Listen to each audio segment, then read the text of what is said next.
Ndewo do Igbo ndị ọma afọ m bụ Amakekwu.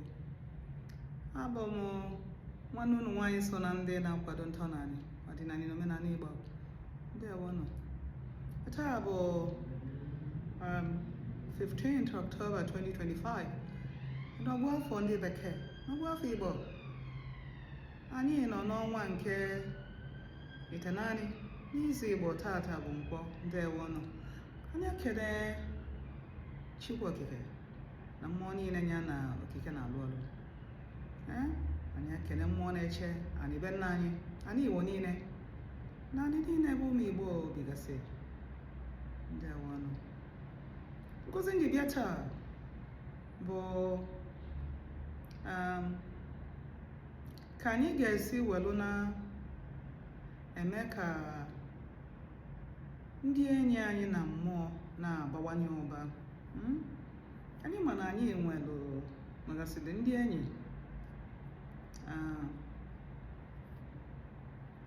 Anyị kwesịrị ịghọta na anyị na-enwekwa ndị enyi na mmụọ. Otu ọnwụ ọ na-adịbụ anyị na-arọ ndị anyị na-afa na-adị na mmụọ. Ọ bụrụ mmadụ nche ka gị na-afa kwesịrị na-adị mma n'ụwa. Ma ndị oyibo si na birds of the same feather. Okay?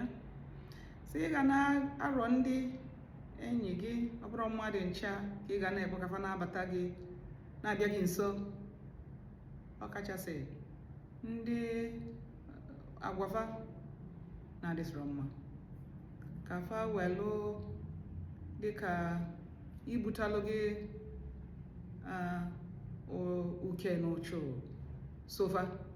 Maka na uchu na uke mmadụ nwekwa ike ibutalụ gị ya maka na gị na onye nwa na-emekọrịta. Gị na mmadụ dị na mmadụ gị na onye ọbụla gị na mmadụ dị na mmadụ na-ese, mana ị ga na-arọ ndị enyi gị ga na-arọ fa arọ.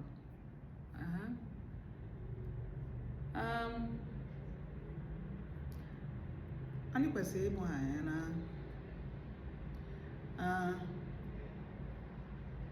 enyi gị bụ enyi chi gị. Onye ilo gị bụ onye ilo chi gị. Imelụ mmadụ ife ọma, chi ya malụ na imeli ya ife ọma. Chi onye nwa ga na-achịkwa ka ọ esi wee kwụchi ya ụgwọ ife ọma imeli ya. Onye aka si na enyi gị bụ enyi chi gị. Ime mmadụ ife ọjọọ, chi onye nwe ama na imeli ya ife ọjọọ. Na mmụọ, chi ya ga na-ama gị ikpe dịka onwe ife ọma chi bịara gị. Chi onye nwe imeli ife ọjọọ ga-eso na ndị na-ama gị ikpe na mmụọ. Ọ dị ka spiritual allies. Spiritual allies. Ka ike gị ga na-esi na-abawanye na mmụọ bụ ka ndị enyi gị ga na-esi abawanye. Ya ka ị ga na-esi eme ka ndị enyi gị na-abawanye ụba na mmụọ. Ka ndị na mmụọ, ka mmụọ ọ na chi gị dị na mma ga na-abawanye ụba, maka ọ ga-esokwa na mgbọrọgwụ gị, n'ike gị, n'ike ị nwere na mmụọ. Ị ga na-esi eme ya, ka anyị ga na-esi eme ya bụ anyị ga na-asọ ife ọjọọ, ndị ọjọọ anyị ga na-asọfa asọ. Ọ na-agbalụfa ọsọ maka anyị achọrọ ifefa megasị ipollute our own space, spiritual space. Anyị ga na-asọfa asọ. Gị na famali na-ese, mana ị ga na ọ bụrụ onye gị na ga na-emekọrịta dịka close friendship or partnership. Anyị kwesịrị ịdị na-agbalụfa ọzọ na-asọfa asọ maka ife mfafa metọlụ riri nne akafa adịrọ mma, akafa apụrụ ọtọ.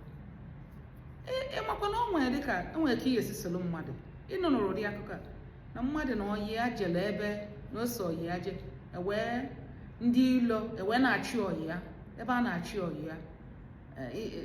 Ndị na-achị oyi ya wee melụ enyi arụ. na-abịala ịgba mmadụ egbe bụzili na egbe achala igbo onye ọzọ gbakalite maka na anya oyi ya ka a na-achọ ụdị ife anwa ọ dị very simple. Otu a ka ọ dị na mmụọ. Ị na-emelụ ibelụ mmadụ ife ọma, chi onye anwa ji ya ụgwọ imegwala ya ife ọma. Ọ mapụchi gị nye onwe ihe ị na-achọ na mmụọ.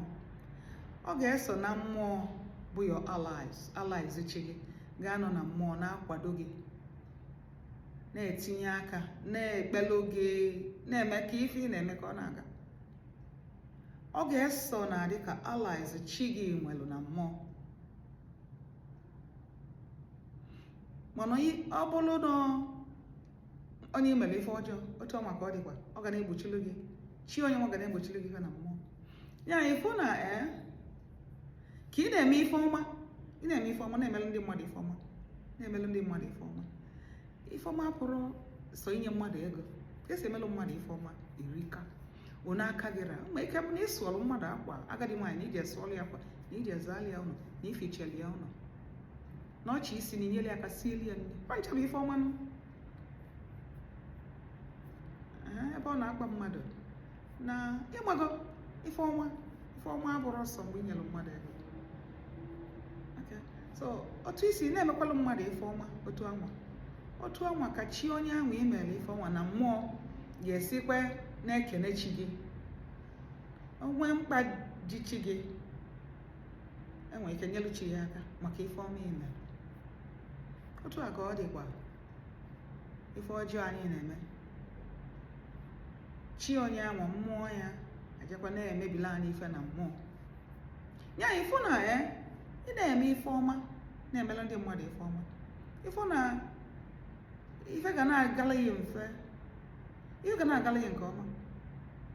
Maka somehow energy gị dị light, dị more, dị ka positive.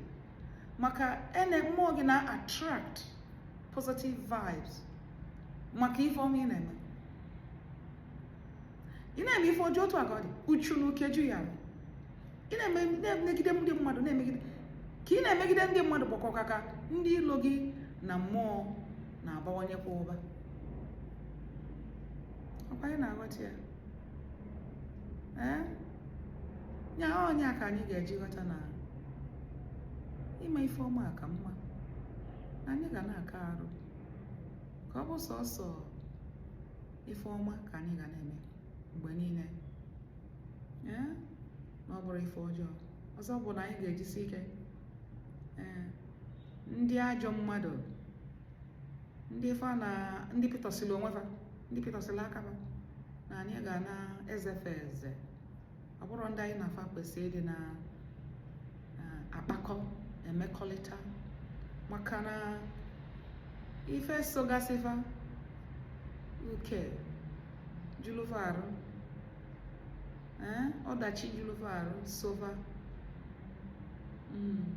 ajọchi si na mmadụ ahụ ajọchi ụmụ ife anyị mpịtọ. Ụdị ndị ahụ ikwesịrị ịdị na-asọfa asọ. Gị bịa aka fasị gị bịa dugafe ebe a, bụrụ mmadụ nchasị gị bịa dugi ozi, ị ga-ama ụdị ndị gị na-afa na-ayị, ụdị ndị gị na-afa na-akpa. Maka oyi gị ime mmụọ, anyị ga na-agba mbọ ka anyị na-expand allies anyị na mmụọ, allies chi anyị na mmụọ. Ọ na-adịla anyị mfe, na-adịla chi anyị mfe, ọ na-adịla chi anyị mfe, ọ dịla anyị mfe. Ọ bụ anyị na ọghọta, ị ga na-afụ dịka n'ụlọ ọrụ gị, na ebe ọ bụla ị na-enwe agbakọ, ebe ị na-alụ ọrụ, ị ga-ama ụdị ndị ga na-afa na-akpa. Ị ga-afụkwa na ọ bụ dịka ndị ezigbo mmadụ ị na-emelụfe ife ọma ka na-abịa, chifa ga na-enyelụ. Ọ dị ebe niile. Ọ bụ na dịka na onwe ife a na-ekpugasịrị ụmụ ife a na ife mmụọ, ị ga na-afụ ya. Ụfọdụ oge ọ na-adịbụ onwe mmelụ mmadụ ife, ma ndị ọcha, ọ bụrụ ọsọ na be anyị. Mmụọ onwe ka mmụọ ọzọ eme, ma ndị ọcha sị ebe ọ bụla ị nọ n'ụwa, ọ bụrụ ọsọ na be anyị, ebe ọ bụla ị nọ n'ụwa, ma ndị ọcha, ana m afụsị ụmụ ife a. Onye nwe dịka onye m mere ife ọma, ana m adịfụkwa. ka chi onye nwa ya esi wee bịa na mmụọ melụ m ofufe onye a dịka expanding widen our spiritual allies. Ụmụnne m, obele nkụzi ya ga nsị ka m weta n'ụbọchị taa. Ndewo na ụmụ Igbo, ọ ga-adịlụ nwoke mma, ọ ga-adịlụ nwaanyị mma. Ka anyị rabụ ndị na-asọ ife ọjọọ, na-asị nsọ, na-asọ nsọ anyị, na-agbala ife ọjọọ asọ. Ka anyị rabụ na-agba mbọ na-eme uche anyị adị mgbe niile tupu anyị eme ife anya ma ọkwa ife ọma bụ ife a. Anyị na-emegide mmadụ oge niile ka ọ bụ sọsọ ime ezigbo ife ka anyị na-eme, kwụba aka anyị ọtọ. Asị m ka anyị ra bụ ndị na-eme otu a, na ọ ga-adịla anyị mma. Ife niile anyị tinyela aka n'izu bụ ife dị mma, ife na-eweta udo, na-eweta agamnihu, na-eweta obiọma, na-eweta ọṅụ.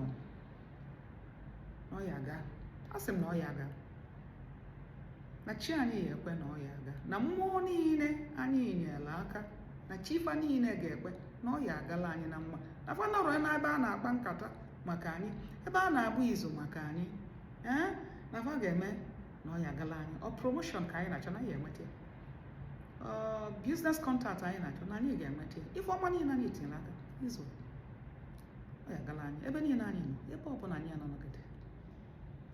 Ọ ga-adịla anyị mma niile, anyị ncha niile adịla anyị ụmụ Igbo mgbe niile, na-eke n'orie na afọ na nkwọ. Ndewonụ, ọ ya adịnụ mgbe ọzọ, mgbe aka o mesịa nụ.